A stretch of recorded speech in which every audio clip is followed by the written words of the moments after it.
Olá, catequizandos. Boa noite a todos, os catequizandos, seus familiares. Desejo que a paz de Jesus e o amor de Maria esteja com cada um de vocês. Estamos aqui mais uma vez gravando o nosso encontro dessa semana. Queremos estar junto com vocês. O nosso tema dessa semana é o mesmo, continua o mesmo da semana passada. Estamos vendo os 10 mandamentos. Hoje estamos no 6º mandamento, parte 2. Não pecar contra a castidade. Semana passada gravamos a parte 1 e hoje vamos gravar a parte 2. Em nome do Pai, do Filho e do Espírito Santo. Amém. Vinde, Espírito Santo, enchei os corações dos vossos fiéis e acendei neles o fogo do vosso amor. Enviai o vosso Espírito, e tudo será criado, e renovareis a face da terra. Oremos. Deus, que instruíste os corações dos vossos fiéis com a luz do Espírito Santo, fazei que apreciemos retamente todas as coisas, segundo o mesmo Espírito, e gozemos sempre da sua consolação, por Cristo Senhor nosso. Amém. Estamos reunidos em nome do Pai, do Filho e do Espírito Santo. Amém. As leituras de hoje, para vocês verem e para encontrar as respostas, do encontro, é Marcos 10, do 1 ao 12. E Mateus 5, 27, 28, 31 e 32. 1 Pedro 3, do 1 ao 7. Não cometerás adultério. Êxodo 20,14. Esta segunda parte do 6º mandamento instrui sobre as ordens do amor e compromisso dos esposos. Uma vez casado, a intimidade corporal torna-se a garantia da comunhão espiritual, e outros vínculos do matrimônio são santificados por este sacramento. Entre os batizados, nos deixa claro que o ato corporal íntimos do casal são honestos, dignos e que não há nenhum mal contra a castidade, quando eles procurarem aproveitar desses prazeres, cuja fonte é a sexualidade.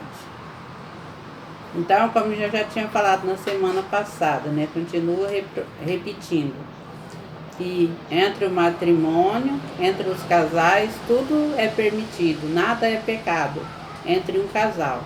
Quando se é casado, quando se vive o casamento e vive a santidade.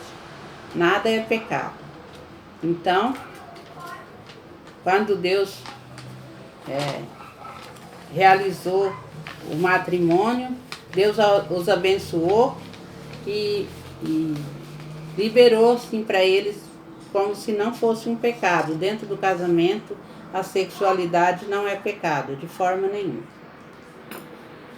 No compromisso do matrimônio está o duplo fim, que é o bem dos cônjuges, a transmissão da vida e trazer consigo as exigências da fidelidade e da fecundidade. O amor conjugal tem em si de ser fecundo, porque nele está a origem da geração dos filhos, que surgem da doação mútua do casal. Nossa igreja ensina que todo matrimônio deve estar aberto à transmissão da vida. Se ninguém se doar, a humanidade começa a entrar em extinção. Portanto, somos cooperadores do amor de Deus, Criador, e seus intérpretes no ofício da transmissão da vida na terra e de educar os filhos com responsabilidade humana e cristã. Então, todo casal Casal, gente, que são casados, né? Todo casal é transmissor da vida. Deus os uniu para que eles possam transmitir vidas, eles possam ter os filhos. Por isso que Jesus disse: crescei-vos e multiplicai. As famílias, os casais se unem para ter seus filhos e formar a sua família, como foi Jesus com a família de Nazaré, né? Todo casal tem por direito, dentro da moralidade, escolher a quantidade de filhos que deseja ter. Não é por causa do compromisso da fecundidade. A procriação. Devem ter um filho. É necessário que observem todas as possibilidades de poder criar os filhos com amor verdadeiro e responsabilidade. É considerado má toda ação que torne impossível a procriação. A escolha é do casal e o Estado, com as suas autoridades competentes, não pode intervir nas intenções das famílias sobre a procriação. Deus é que tem esse direito de excluir. As pessoas podem ter os filhos que elas desejarem, tiverem condições de criar esse filho, de não ficar abandonado nas ruas. Ninguém pode, o presidente não pode, o prefeito não pode, o vereador não pode dizer que você não pode ter 2 filhos, 3 filhos, quantos filhos você queira. Deus é quem vai dizer, porque todos os filhos dentro do matrimônio é fruto, é de Deus, é Deus que dá a vida. É lógico que você tem que ter a sua capacidade, a sua responsabilidade, se você vai conseguir criar esse filho. Não é ter um filho e jogar o filho na rua, não. Jogar o filho no lixo. Um filho é um ser, uma criança é um ser de Deus, é um anjo de Deus. Então, para se ter uma criança, tem que antes ter a responsabilidade, né? A responsabilidade e a certeza de que vai criar ela, educar na lei de Deus e educar na lei do mundo e na lei de Deus também, para que ela não se torne um marginal, né? Não venha a acontecer outras coisas. Deus pede para a gente ser procriador da humanidade, mas com responsabilidade, né? Todos com muita responsabilidade.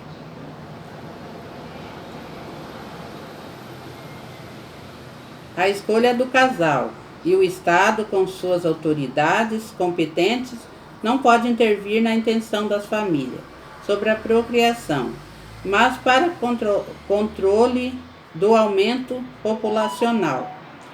É legítimo que o Estado possa intervir para orientar as pessoas a não impedir ou proibir a procriação. Então, o Estado, dependendo da situação, se tem criança abandonada na rua, se os pais estão tendo os filhos e não estão cuidando, o Estado tem o dever de interferir na vida dessa família, né, para que não fique crianças abandonadas. Por isso, precisamos da responsabilidade. Isso é muito importante. Antes de ter um filho, tem que se planejar, se pensar, se ver se vai ter condições de cuidá-lo, de educá-lo, de ensinar a ele a viver uma vida santa, não viver como animais no lixo. Então, se isso acontece, o Estado e os governos têm a pleno direito de intervir na situação. Onde a vida está sendo ameaçada, tem todo o direito de intervir na situação familiar. Em famílias numerosas, a Sagrada Escritura e a Igreja vê um sinal de bênção divina e grande generosidade dos pais. Na dinâmica das famílias, com estas características: o exército da partilha e caridade são mais notáveis do que talvez não se possa perceber em família em que o filho é único. Então, o que ele está querendo dizer? Assim, quando se tem mais que um filho em casa, tem mais doação. Quanto mais pessoas tem na casa, mais há a doação, né? Um doa isso, outro doa aquilo. Se tem 3 filhos, a doação é uma. Se tem um filho só, é outro tipo de doação. Uma criança que cresce só, ela cresce egoísta, não sabe compartilhar, não sabe dividir, né? Então, a educação na Bíblia diz que a educação onde se tem mais, a família é maior, há mais partilha, né? Se o pai não tem 2 filhos, já tem mais dificuldade de comprar as coisas. Então, um dia compra para um, outro dia compra para o outro. Agora, se tem um só, tem mais facilidade. Então, às vezes, não sabe partilhar a criança, né? Não aprende a partilhar. Aos casais que não têm filho e sofrem muito pelo desejo de tê-los e não podem. Por outro lado, há pesquisas médicas que visam contribuir para a fecundidade e gestação. Então, quem não pode ter os filhos, que sofrem muito por causa dessa dor, né, de vontade de ter um filho e não pode, os médicos intervêm e ajudam, faz o que pode para que consiga ter também pelo menos um filho, né? Para quando chegar a velhice, ter a companhia desse filho, ter a certeza de contribuir no mundo que Deus deixou, que Deus pediu, que Deus exigiu da pessoa. Devem incentivar, porém, outras pesquisas e procedimentos médicos que tenham pela decisão do parentesco não são aceitas, como, por exemplo, a inseminação de embrião de pessoas estranhas ou casal, barriga de aluguel, etc. Isso priva o filho de ser fruto do amor conjugal e da naturalidade da relação do casal. Então, isso é condenado, né? Isso ainda a igreja não aceita, esse tipo de coisa, de fazer barriga de aluguel, inseminação embrionária. Isso é contra a igreja. A igreja aceita que o filho venha do amor do cônjuge, do casal, venha do amor do pai e da mãe, desde a sua concepção até o resto da sua vida. Não que ele venha de outra barriga, de outra forma, né? A esterilidade não pode ser vista como um mal ou castigo. Após esgotadas todas as possibilidades de engravidar, o casal pode optar pela adoção de crianças desamparadas, ou poderão trabalhar em favor de pessoas necessitadas, mostrando sua generosidade. Isso demonstra sinal da sua união fiel à cruz de Cristo, que é a fonte da fecundidade espiritual. Então, são várias maneiras, né? São os filhos do coração que nós dizemos. Que o que importa é o amor que vai receber. Se não pode ter um filho virado de si próprio, tenha um filho do coração. Um filho que alguém abandonou, pega ele com amor, com carinho, cuida dele, trata dele, que aí será o pai, está contribuindo com o mundo que Deus pediu, está contribuindo com a caridade, né? Que é aquilo que coloca a gente junto de Deus. A nossa caridade é importante.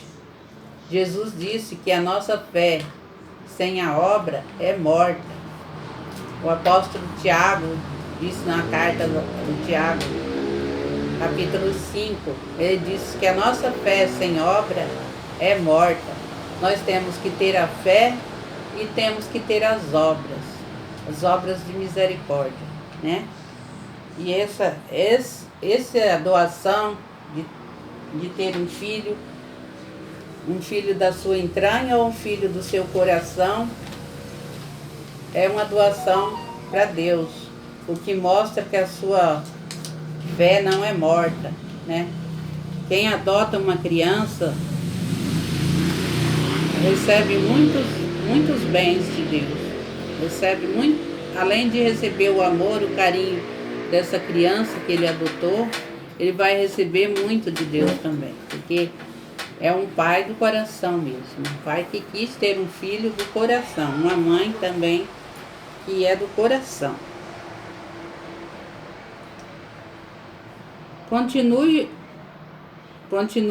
ofensas à dignidade do matrimônio, o adultério, o divórcio, a poligamia, incesto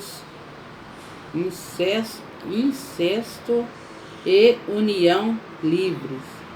Suas definições vamos encontrar no SIC, a partir do parágrafo 2380. E Jesus lá vai dizer o que a igreja diz, né, sobre essa situação, sobre o adultério, sobre o divórcio, sobre a poligamia, por o incesto, a união livre, suas definições. Lá a gente encontra tudo isso com as definições do que se trata.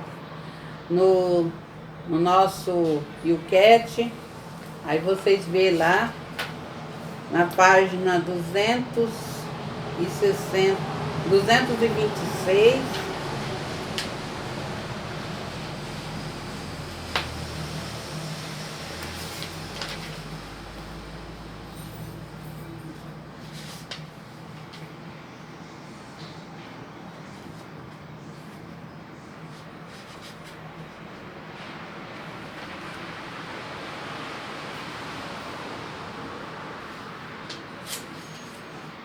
a página 226 até 230. O 416 vai dizer o que pertence essencialmente ao matrimônio cristão. Aí vocês vão ler lá o que pertence realmente ao matrimônio cristão, né? Porque tem o matrimônio cristão. Tem aquele que é cristão e aquele que não é cristão. Aquele que faz todo tipo de coisas erradas dentro do matrimônio. Então, que não é considerado um matrimônio cristão. O que pertence essencialmente ao matrimônio cristão? Daí o 417, que sentido tem o encontro sexual no matrimônio? Qual é o sentido do encontro sexual do matrimônio? O 418, que significado tem um filho no matrimônio? 419, quantos filhos deve ter um casal cristão? 420, pode um casal cristão regular a procriação? Lá vocês vão encontrar no YouCat a resposta, tá? 421, por que não são igualmente bons todos os métodos contraceptivos? Todos os métodos contraceptivos.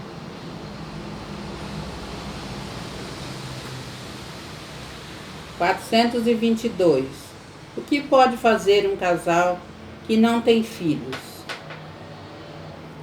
423, como encarar a igreja, a barriga de aluguel e a inseminação artificial? Como encara a igreja essas três coisas? Como encara a igreja, a barriga de aluguel e a inseminação artificial?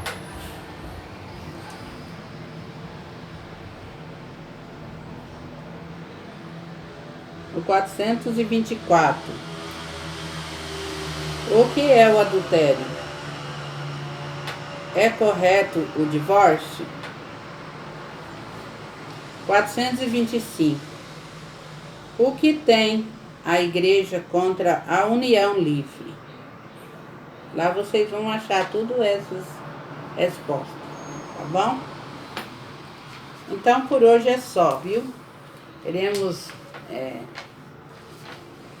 desejar que todos tenham uma feliz semana, um feliz Dia das Crianças e que tudo seja maravilhoso na vida de vocês. Que todos tenham uma boa semana e muita paz com a ajuda de Deus e de Nossa Senhora. Ave Maria, cheia de graça, o Senhor é convosco. Bendita sois vós entre as mulheres, bendito é o fruto do vosso ventre, Jesus. Santa Maria, Mãe de Deus, rogai por nós, pecadores, agora e na hora de nossa morte. Amém. Glória ao Pai, ao Filho e ao Espírito Santo, como era no princípio, agora e sempre. Amém. Em nome do Pai, do Filho e do Espírito Santo. Amém. Todos tenham uma boa noite.